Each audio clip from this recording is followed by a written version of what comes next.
नमस्कार, अस्सलाम वालेकुम, सत श्री अकाल, जय झूलेलाल। मैं हूं जी प्रेम मटलानी और आप देख रहे हैं हालात हाजरा का प्रोग्राम। हकीकत ये है, इब्तदा में आपसे दरख्वास्त है, चैनल ज़रूर सब्सक्राइब करें। दोस्तों, 2-3 साल केवल मैं आपको बता चुका हूँ, जब कोरोना का वक्त था, 2020 की बात है, 4 साल हो गए इसको। तो चीन की जो एकदम स्ट्रिक्ट पॉलिसी थी, यानी अगर एक बंदा भी कोरोना पॉजिटिव निकलता, जैसे वुहान शहर में शुरू हुई थी, तो पूरे शहर में लॉकडाउन लगा देते थे और सारे कारखाने वगैरह बंद।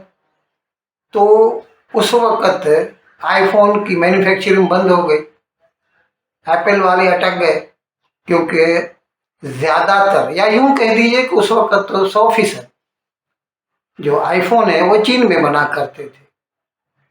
फिर एप्पल वालों ने ये सोचना शुरू किया कि हमें, जिसको कहते हैं चाइना प्लस वन, इस पॉलिसी पे अमल दरामद करना पड़ेगा। फिर उनकी नज़र पड़ी भारत पे, और भारत में जो भारत की सिलिकॉन वैली है बेंगलोर, तो उन्होंने वहाँ पर जो है अभी इनकी वैसे तो कई कंपनियां हैं जो चीन में बनाती हैं एप्पल के आईफोन, लेकिन सबसे ज़्यादा जो बनाती है ना, वो ताइवान की कंपनी है फॉक्सकॉन होनहाई, वो बनाती है एप्पल के आईफोन चीन में। तो उनको ही कहा गया कि आप अपना मैन्युफैक्चरिंग बेस भारत में भी बनाएं। और फिर शुरू हो गया, फिर पहले फॉक्सकॉन ने लगाया, फिर पेगाट्रॉन ने लगाया, उसके बाद विस्ट्रॉन ने लगाया, और अब उसमें तो 3-4 साल बीत चुके हैं और अभी तो खासे नंबर में भारत में एप्पल के आईफोन बन रहे हैं। अच्छा, पहले टोटल उसका जो सामान हुआ करता था वो चीन से आता था, यहाँ पर सिर्फ असेंबली होती थी। अब उनके वेंडर्स हैं ना, 14 वेंडर्स तो यहाँ पर उन्होंने मैन्युफैक्चरिंग शुरू कर दी है। टोटल तो नहीं कह सकते, लेकिन खासा परसेंटेज जो है इंडिजिनाइज हो चुका है। और अब इस वक्त यही 3 कंपनियां, यानी फॉक्सकॉन होनहाई ताइवान की, पेगाट्रॉन वो भी ताइवान की है, और दूसरी जो विस्ट्रॉन थी ना, उसको टाटा वालों ने खरीद लिया और वो चेन्नई में यानी मद्रास में वो बनाते हैं, और अभी खासे नंबर बनाते हैं। पहले जब ये इंट्रोडक्टरी कोई भी मॉडल आता था तो वो भारत में नहीं बनता था। इस साल से अभी आईफोन 16 और आईफोन 16 प्रो और आईफोन 16 प्रो मैक्स सभी हिंदुस्तान से बना के और पूरी दुनिया में भेजे गए। और 6 साल हमारा जो फाइनेंशियल ईयर होता है अप्रैल से लेके मार्च तक, उसके 6 साल बीत चुके हैं, वो 6 महीने बीत चुके हैं, यानी अप्रैल से लेके सितंबर तक, ये अक्टूबर चल रहा है। तो जो आंकड़े आए हैं, जो आदादो शुमार आए हैं, उससे ये पता चला है कि इस साल भारत ने 6 महीने में $6 बिलियन के आईफोन एक्सपोर्ट किए हैं। अच्छा, इसकी जो अगर करेस्पॉन्डिंग फिगर निकालते हैं पिछले साल की, यानी पिछले साल के यही 6 महीने 23 के, तो हमें पता चलता है कि पिछले साल हमने $4 बिलियन के आईफोन एक्सपोर्ट किए थे। इससे मुराद ये होती है कि हमने 33% ज़्यादा एक्सपोर्ट किए हैं। अच्छा, पिछले साल टोटल साल में हमारी जो एक्सपोर्ट थी वो थी $10 बिलियन की। एक्सपोर्ट मतलब सिर्फ इसी की बोल रहा हूँ, आईफोन की। दूसरे फ़ोन भी जाते हैं, सैमसंग का है, चीन के जो है ओप्पो है, रियलमी है, बहुत सारे ब्रांड हैं, शाओमी है जो है, और सैमसंग तो है ही है, बहुत बड़ी कंपनी है वो तो उनको छोड़ के $10 बिलियन पिछले साल पूरे साल में हमने आईफोन एक्सपोर्ट किए थे। इस साल हमें उम्मीद है कि 13-14 बिलियन डॉलर तक ये फिगर जा सकती है। और वो इसलिए भी मुझे उम्मीद है अच्छी कि अभी तो क्या बोलते हैं वो, अभी तो पार्टी शुरू हुई है, क्योंकि ये अक्टूबर के महीने से भारत में फेस्टिव सीजन, मेलों का सीजन जो है ना वो शुरू हो जाता है। यानी दशहरा था, गणपति था, नवरात्रा था, अभी दिवाली है 2 दिन के बाद।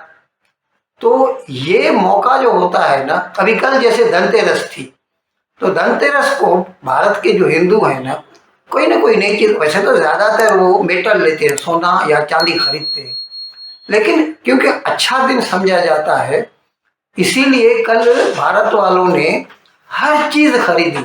अभी जो फिगर आई है, सोना भी बहुत खरीदा है, बावजूद इसके कि 80,000 से तजावुज कर गया है 10 ग्राम, भारत का ही भाव है ये, इतना महंगा हो गया। Then two people had purchased gold and silver.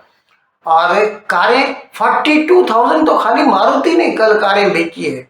आप सोचिए, दूसरे ब्रांड अलग है, टाटा का, महिंद्रा एंड महिंद्रा का, और ह्यूंडई सेकंड नंबर पे है, उसने भी बहुत सारे बेची हुई। और उसका ह्यूंडई का दूसरा ब्रांड है किया मोटर्स, उन्होंने भी बहुत सा, उनका नंबर नहीं आया इसलिए नहीं बता सकता। मारुति ने कल के दिन में 42,000 कार्स बेची है। तो इसीलिए मैंने कहा जैसे कि अभी तो पार्टी शुरू हुई है, इस साल हमें लगता है कि अच्छी खासी एक्सपोर्ट होगी, एक्सपोर्ट भी होगी, भारत में भी इस्तेमाल किए जाएंगे। अच्छा, इस सिलसिले में मैं आपको ये भी बता दूं, आजकल दुनिया का माहौल बहुत फिक्रमंद है, क्योंकि दो जंगें चालू हैं, और बावजूद इसके कि भारत जो है वो गैर जानिबदार है, नॉन अलाइंड है, किसी की साइड नहीं लेता, लेकिन नुकसान तो होता है। तेल महंगा हो जाता है, भारत को भरना पड़ता है, अनाज महंगा हो जाता है, भारत को भरना पड़ता है, एक्सपोर्ट्स मार खा जाती हैं। अब जाहिर है जिस मुल्क में जंग हो रही होगी तो क्या इंपोर्ट और एक्सपोर्ट करेगा, वो तो सिर्फ हथियार ही इंपोर्ट और एक्सपोर्ट करेगा और कुछ भी नहीं करेगा।